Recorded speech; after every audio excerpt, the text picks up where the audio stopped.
Hi, and welcome to this session all on using people analytics to tell a story and build a business case.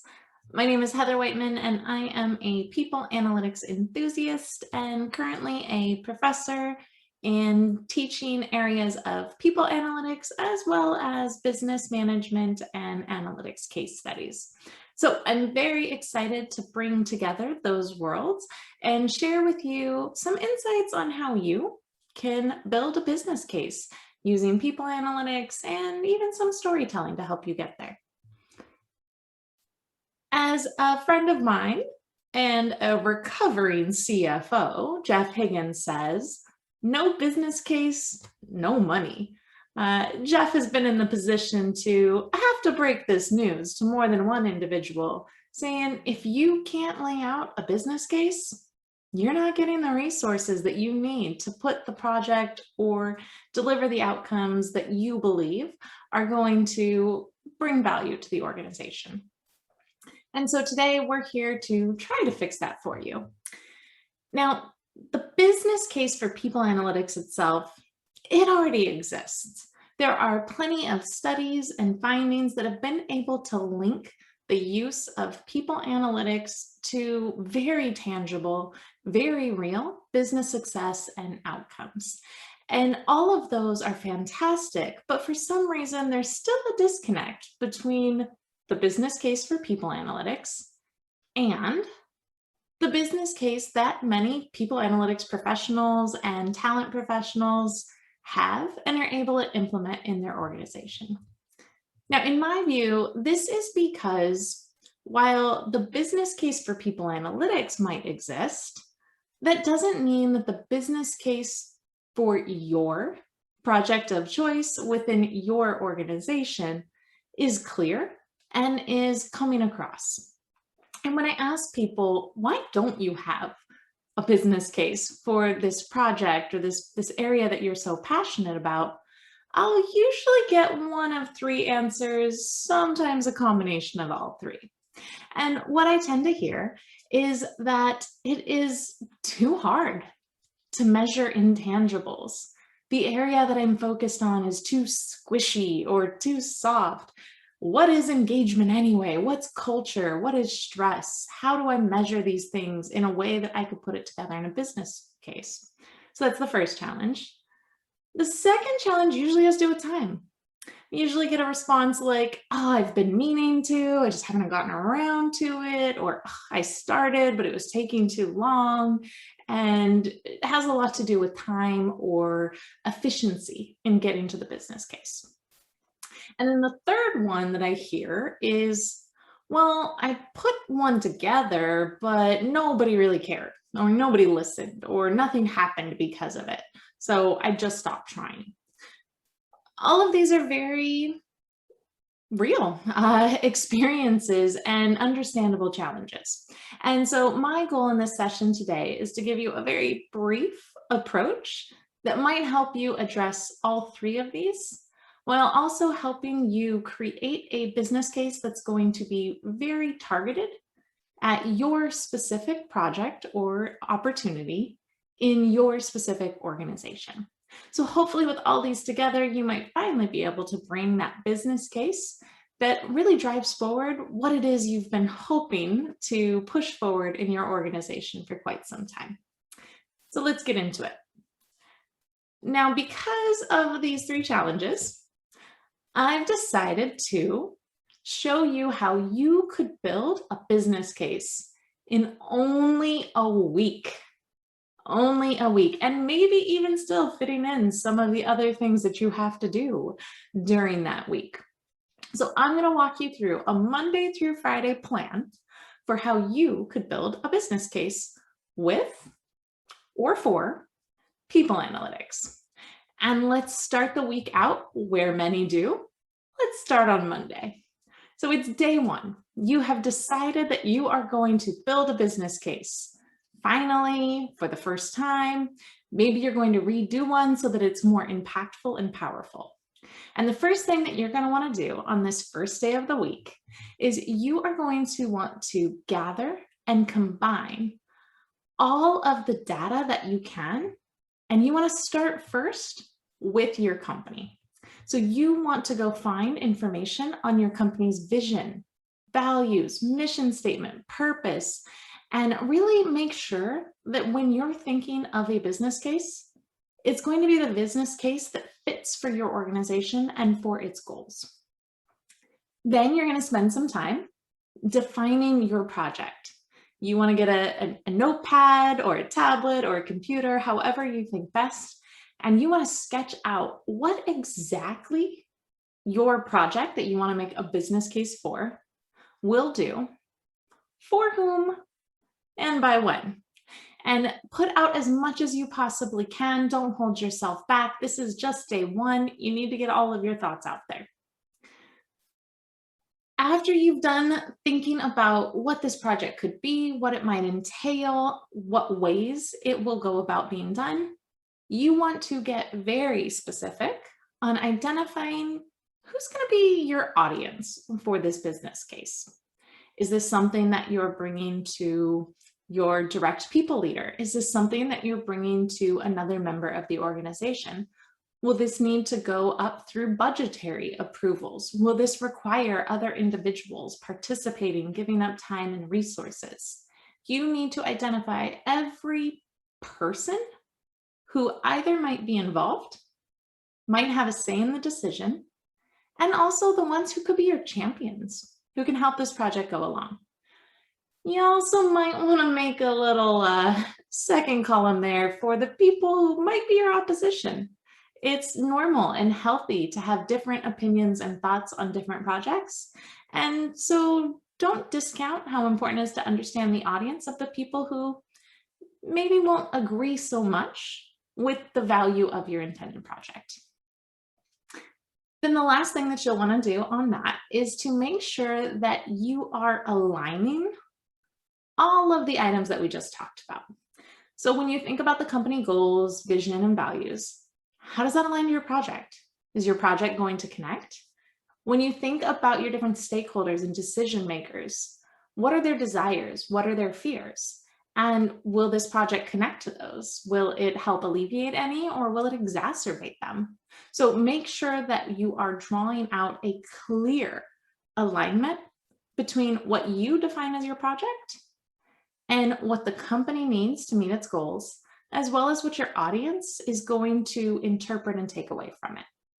So hopefully on your Monday, you set aside some nice time to get this base down, because this is going to be what you then focus on for the rest of the week. That will take you into day 2, or Tuesday. Now, Tuesday, we're going to get a little more detailed here. Day 1 might have been fun. You get to brainstorm, you get to think. Day 2, we're going to get into some numbers. Day 2 needs to go deep into what your project will encompass. You need to understand all the resources that are going to be required in order to do the process, as well as all the value that you believe it will bring. You obviously already think that it is a valuable task to undertake, but you need to make that very clear to others so that they can understand the value as well. So you'll want to start by looking at things like costs.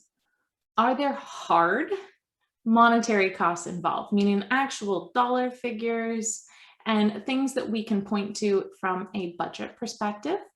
Be sure to capture those and identify when they're due. This might be done through some benchmarking, maybe getting quotes from systems, and finding assumptions about what costs might be. You also want to think about things like opportunity costs. Will the decision to work on this business case proposal take time, resources, or energy away from other things that will constitute an additional cost that needs to be considered, and trade-offs that need to happen along the way? In addition to just the costs, there is this very real situation around failure, both failure of the project itself and failure to do nothing at all. When laying out and looking for your items on day 2, you want to spend some time asking yourself, are there potential consequences to my project being implemented and then failing. All of those costs that I identified, will they just be sunk, meaning they're gone? Will there be additional negative ramifications? Maybe if we roll something out and it's not successful, it could hurt the employee value proposition. It could hurt other things down the line. It's not enough to just say what all of the good positive outcomes might be. You need to think about the potential negative ramifications of implementing this project and it not being successful. On the flip side, you also want to call out what would be the negative ramifications of never doing this project. If we take no action and we just keep going as things are today, what does that mean? How will that affect us? Will there be negative consequences or not? Be sure to identify those and start writing those down. Again, these can be brainstorming to start, but you do want to start putting down as many hard numbers as you possibly can. If you have dollar figures, if you have time that it would take to redo work, if any of those items, start getting them down as much as you can, just to make your next couple days a little easier for you. The other part in day 2 is the fun part. What's the value of the project? And don't make the mistake of just saying all the wonderful things that you think your project will do. Instead, draw a direct alignment between what you believe the value is and things that can be quantified, such as monetary benefits, maybe savings or cost avoidance. You can also start to identify and list out the non-monetary gains that might come to the organization through the implementation of your project. And as you do each one of these, try to make your best guess assumptions for the value of them. If they are things like savings and monetary benefits, those will be fairly easy for you to guesstimate. If they're more soft, then you might want to work with approximations or talk about percentage increases just to start getting the ideas flowing. So make sure that you get all of those down. Again, everything that comes to mind, you might want to get jotted down so that you have it there for your reference. Now, day 2 wraps up what would have been kind of our brainstorming plus, meaning we were really trying to understand what's our project, what might be involved, what might be the value, what might be the costs. But as of yet, it's still mostly been things that came out of your head. Maybe you got some inputs from others, maybe they've been building up over time. But it's not until Wednesday that we get to the real, I'd say, meat of the business case. Now, come Wednesday, here's when you want to make sure you have a strong cup of coffee or you are rested from a good night's sleep, because this is the day that we get into finding your facts. You will have a long list of things that you thought of in days 1 and 2, and you might have had a lot of fun doing it. You probably have a list of all the potential value. You might even have a list of non-monetary things that you think either could have potential negative or positive consequences. You even have a list of what the company cares about, what your audience cares about. But how do we now get them into a format that is more facts than just thoughts, than just brainstorming items? This is where you'll want to spend some time on day 3 first, confirming your assumptions. Go back through the list that you've made and make sure that they still look like things that you think are applicable to this business case.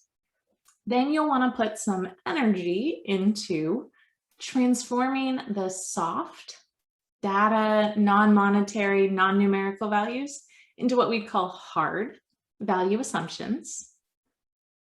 For the purposes of our quick run through, what I will say is put some energy into building assumptions, and you can get these by gathering additional data.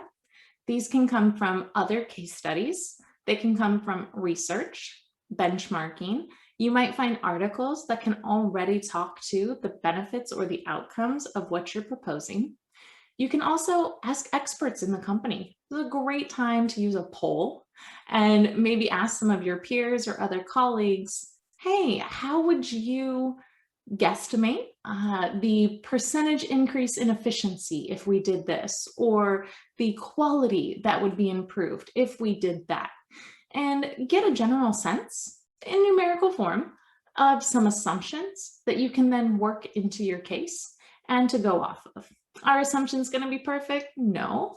But are they going to be better than your assumptions without the inputs of others?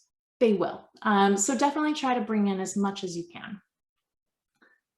Once you've started gathering the pieces that match your items from day 1 and day 2, and you've tried to transform them into hard values, you'll want to also go look for other available external or internal data that's either going to support or refute your business case proposal items around how much resourcing it's going to take and how much value you'll get out of it. This is where you have to be a little careful. You can end up going down a rabbit hole and searching for days and days. But remember, this is Wednesday only. We only have Wednesday. So try to search as best you can, looking for external resources. And one way to check yourself if you have enough is to do what I like to call a metrics density or fluff index. This is a term I recently started using. But basically look at how many facts you have that are measurable and quantifiable, and give yourself a score on, say, a fluff index. How fluffy are your metrics? If you're a little too fluffy, meaning you don't have enough hard data to support your business case, well, you might need to go back and look for some more. But if you find yourself having a decent amount of hard metrics that can support your value as well as explain the resourcing required, then you've probably got a pretty good metrics density, and you can continue forward and use the values that you found to add to what you already had from days 1 and 2.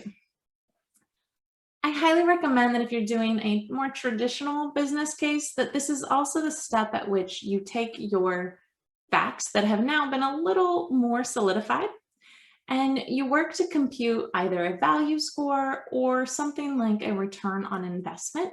Not all projects have monetary costs up front, and so you might just want to compute the value that comes from using certain resources with or without the transition to monetary values. Or you might want to transition it to monetary values and calculate an actual return on investment, indicating how much value you get out based on the amount of resources that went in. And again, we are going to get into these in the workshop. So if you want some practice, some hands-on practice of how we think about calculating monetary values, getting from soft data to hard data, or calculating ROI with people analytics type data, we will be getting into that in the workshop as well.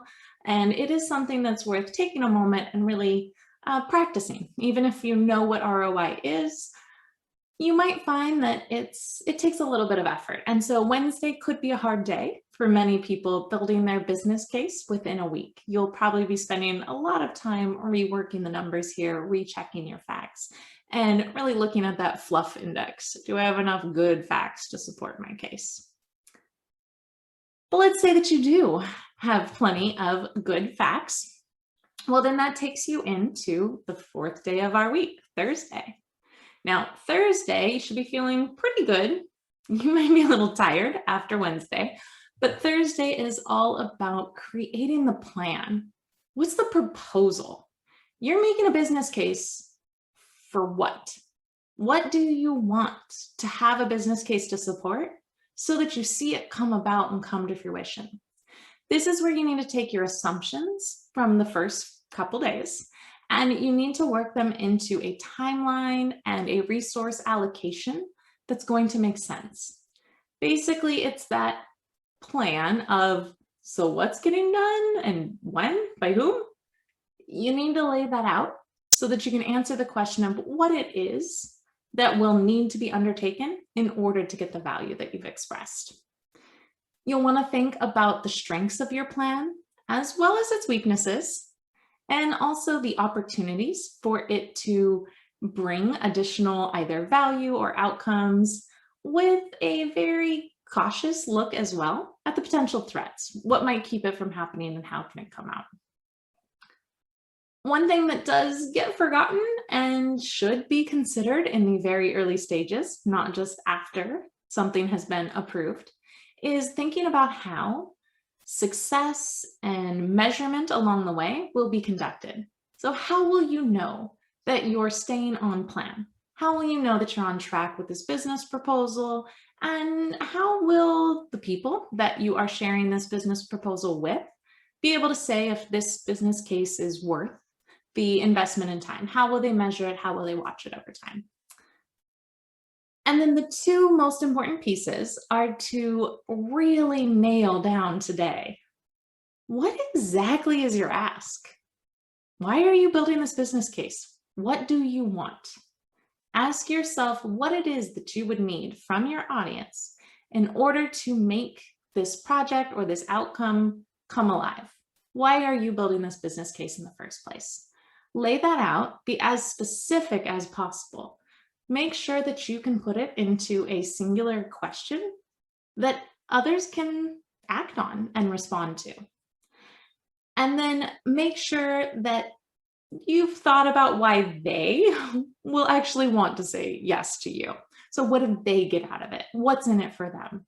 Make sure you have that down very specific and succinct. This will be hard for you on this day because you just spent 3 days building this long list of stuff and you think all of it's important. But your task for today is to not only have all of that information and the supporting pieces, but to get the art of simplification down. So simplify your ask and simplify what's in it for them so that you have your quick talking points around what you need and what getting a yes in response to this business case might look like. Once you feel that you've got your plan down, what's going to happen, what do you want, and why do they want to give it to you? Now you're ready to implement what might be one of the most, if not the most, important step. And so you will dedicate all of your 5th day of the week, Friday, to the act of really telling the story. How do you use your business case? How do you use all the analytics that you've gathered and really put it together in a way that's going to inspire and motivate change? I love this quote here on the slide that we aren't naturally good at storytelling with data. We don't really learn about it that way. And so it might take you a little bit of practice. And there's plenty of good resources, the book that this quote came out of being one of them.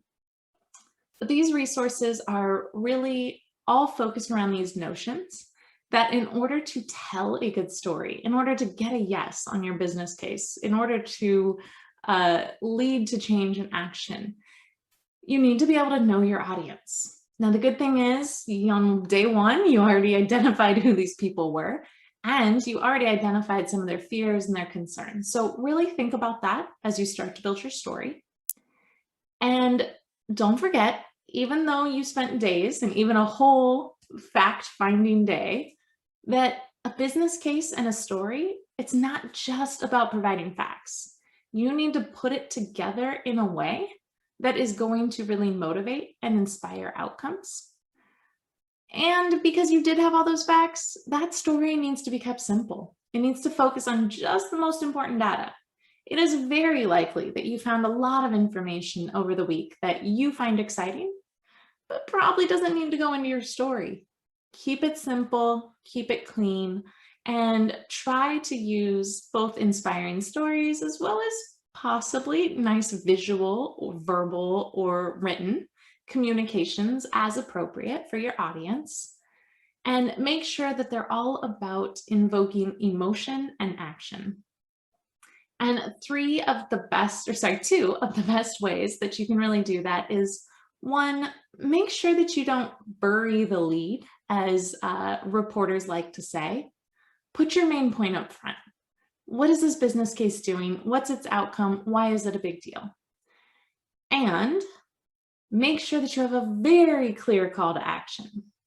You should not be ending your business case letter, paper, proposal, meeting, call, however you choose to translate it. You should not be ending it without a very clear, very specific request and movement for action. So a good business case is going to have really only 3 outcomes. You're either going to get a yes, and you're going to dance and jump for joy appropriately, or you're going to get a no. And a no is fine. You should accept it with grace and ask what might have gotten a yes. What is it that your proposal was missing? What more value or type of value might have been able to make the case? It's always good to ask for that information. And then there is a third outcome, which is not ideal, but does happen. And a third outcome is a request from them to you for more information. Do not just say yes to that request. The only good answer to a question from your decision makers about you providing more data before they can give you a decision is for you to ask them if that data will enable them to make a decision.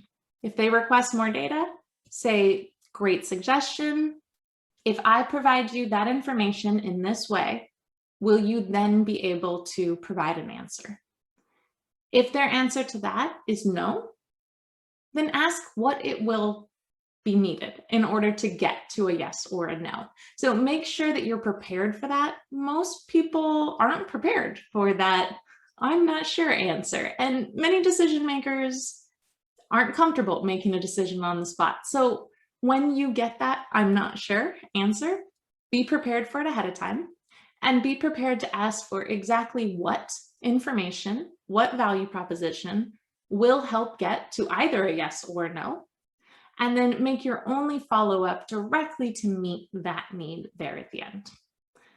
And the only way you can get to this outcome is if you have laid out your pieces that we've worked through this whole week in a way that is clear. It shows both the costs and resources, it shows the value, it addresses how things will be done, what will come out of it, and it's told in a story and a compelling manner that hopefully leads to a decision that then leads to action. Now, in this overview, we don't have a lot of time. I couldn't explain how to do every single one of these. So again, there is a workshop. I'll provide you with this long list here. But basically, take the time for yourself to really invest in building a case study, either for people analytics or using people analytics to support a different talent approach. I'd recommend pick a week sometime in the future. Let your brain think about these days and these steps. And that way you can start to collect information and thoughts along the way. And then be sure to keep a notebook or an outline to gather those as they come to your mind. I'd even recommend setting yourself some accountability partners for this business case build. So let someone know that it's your goal to create a business case in just 1 week. Set up time with them at the end of each day where you're going to review with them what you found, and they're going to give you feedback. This will be invaluable for keeping you on track, both for accountability, but also for quality. And the other thing I will say is back to the point that most people don't do business cases because they don't have the time. That's because business case activities tend to expand to however much time you give them.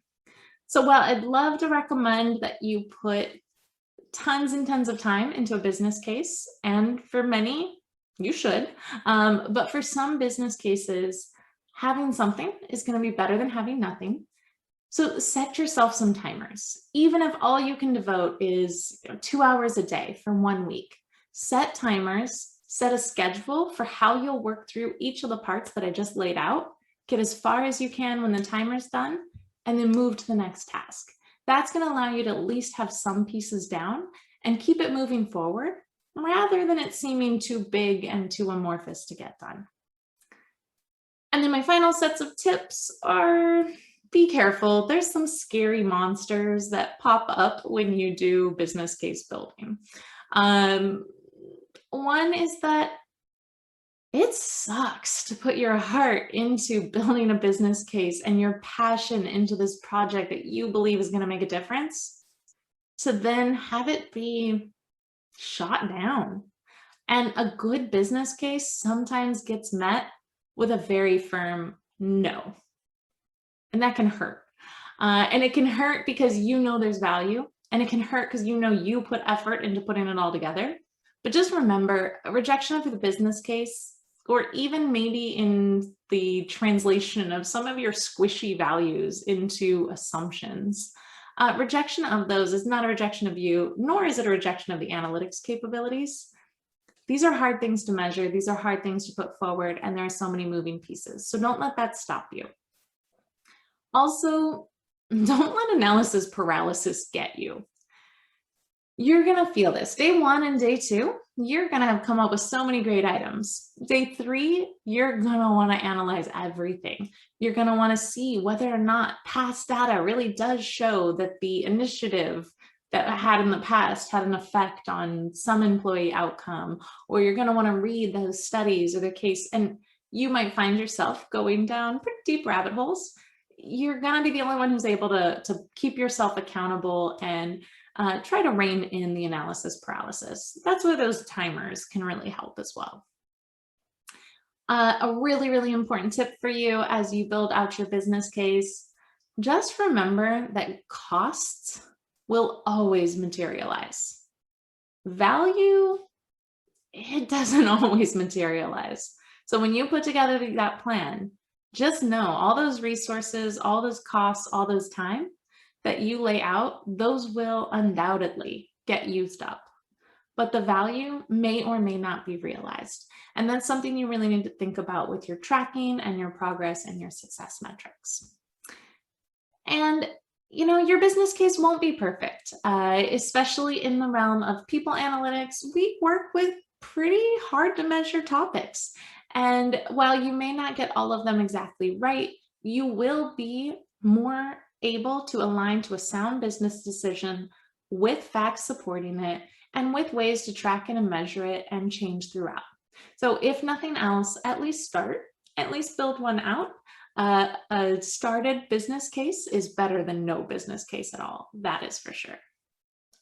Still feel free to stay connected with me. I'm pretty active on LinkedIn and other places. You can find me on YouTube or on my website or email.